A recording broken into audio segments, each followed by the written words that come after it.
আসসালামু আলাইকুম। খুশ আমদেদ মাহে রমজান। রমজানুল মোবারকের শুভেচ্ছা। রমজানের ইফতার স্পেশাল আজ আমি শেয়ার করছি সজনে পাতার চিকেন কাবাব। আজকের এই রেসিপিটি আশা করছি আপনাদের সবার ভালো লাগবে। রেসিপিটি ভালো লাগলে রেসিপিটি সবার সাথে শেয়ার করে দিবেন আর কমেন্টস করে জানাবেন কেমন হয়েছে রেসিপিটি। জেকে লাইফস্টাইল যারা করছেন তারাও খেতে পারবেন, যারা করছেন না তারাও খেতে পারবেন। চলুন আর কথা না বাড়িয়ে তৈরি করি সজনে পাতার চিকেন কাবাব। প্রিয় দর্শক, সজনে পাতা চিকেন কাবাব তৈরি করার জন্য আমাদের সুপারফুড সজনে পাতা লাগবে।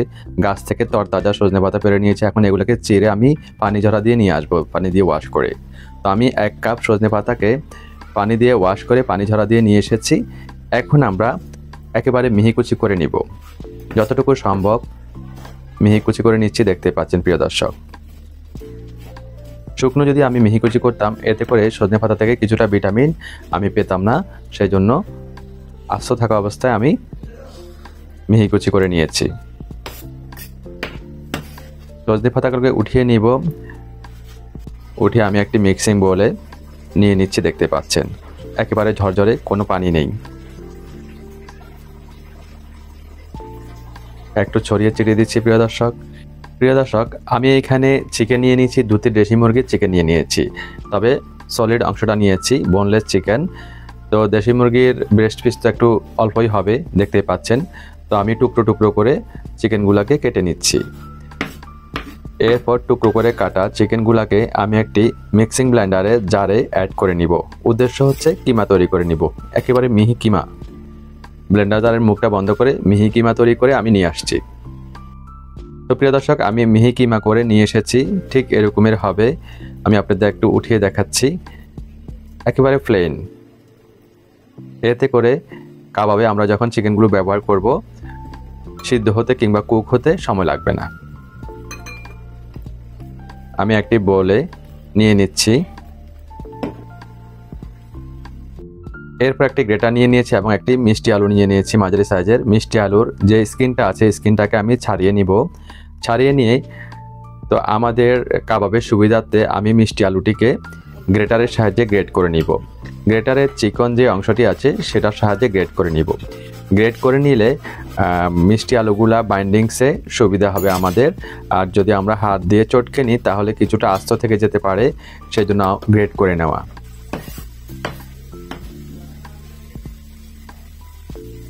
তো মিষ্টি আলুগুলোকে আমি সজনে পাতার সাথে একসাথে অ্যাড করে দিচ্ছি, দেখতে পাচ্ছেন। এরপর এখানে একটি মাঝারি সাইজের পেঁয়াজ কুচি অ্যাড করে দিলাম। অ্যাড করে দিচ্ছি 1/2 চা চামচ আদা কুচি, 1 চা চামচ রসুন কুচি। 2টি কাঁচামরিচকে আমি মিহি করে নিয়েছি, সেটা দিয়ে দিলাম। যে চিকেনগুলো আমি কিমা করেছি সেখান থেকে অর্ধেকটা দিয়ে দিলাম। 1 চিমটি ধনিয়া পাতা কুচি দিয়ে দিলাম, সুন্দর একটা স্মেল দিবে। এখানে গরম মশলা আমি ব্যবহার করছি 1/2 চা চামচ ভাজা জিরার গুঁড়ি ব্যবহার করছি। এই গরম মশলায় কিন্তু দারুচিনি, এলাচ, লবঙ্গ, জয়ত্রী, জয়ফল, ধনিয়া, জিরা রয়েছে। তো কালো গোলমরিচের গুঁড়ি ক্রাশ করে দিচ্ছি 1/4 চা চামচ পরিমাণ, দেখতে পাচ্ছেন। হিমালয়ান পিঙ্ক সল্ট দিয়ে দিচ্ছি স্বাদ মতো, 1/4 চা চামচ আমি ব্যবহার করেছি। হাতের সাহায্যে খুব ভালো করে মেখে নিব, মিশিয়ে নিব। এমনভাবে আমরা মেশাবো যাতে চিকেন, মিষ্টি আলু, সজনে পাতা, পেঁয়াজ, আদা, রসুন সব কিছু যেন মিলেমিশে একাকার হয়ে যায়। তো আমি খুব ভালো করে সময় নিয়ে মিশাচ্ছি, দেখতে পাচ্ছেন।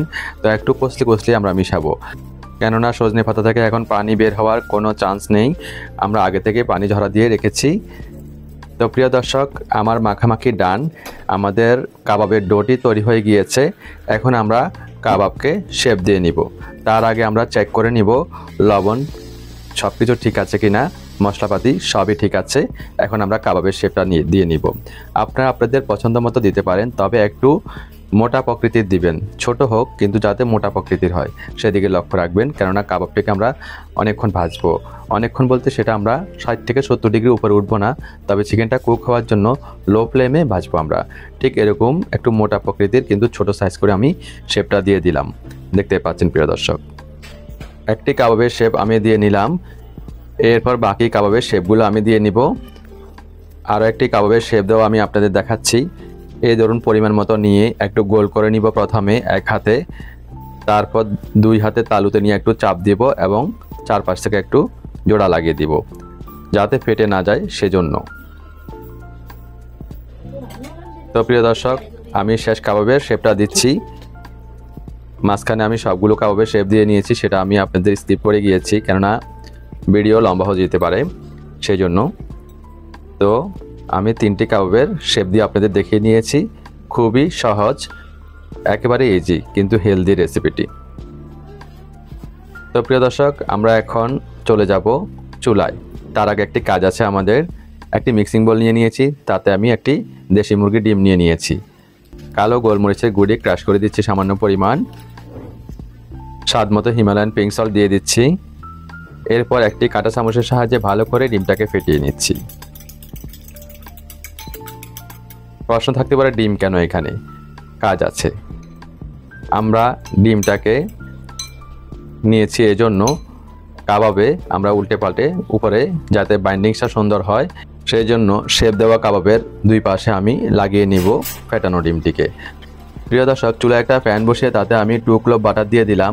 বাটারটি গলে যাওয়া পর্যন্ত অপেক্ষা করব। বাটারটি গলে গেলে আমরা শেপ দেওয়া কাবাবের উভয় পাশে ফেটানো ডিম লাগিয়ে সবগুলো কাবাব আমরা চুলায় দিয়ে দিব এবং আরও 2 ক্লোভ বাটার আমি অ্যাড করে দিলাম 2 টেবিল চামচ পরিমাণ মতো। তো 3 মিনিট ভাজার পরে আমরা কাবাবগুলোকে উল্টে দিব। দেখতে পাচ্ছেন প্রিয় দর্শক, আমি কিন্তু এক একটি কাবাব ধরে ধরে উল্টে দিচ্ছি। এরপর আমরা কি করব, ফেটানো ডিমের যে বাকি অংশগুলো রয়েছে সেগুলোকে একটি ব্রাশের সাহায্যে ব্রাশ করে দিব। চারপাশে কাবাবের চারপাশে ব্রাশ করে দিব যাতে বাইন্ডিংসটা ভালো হয়, টেস্টটা ভালো আসে।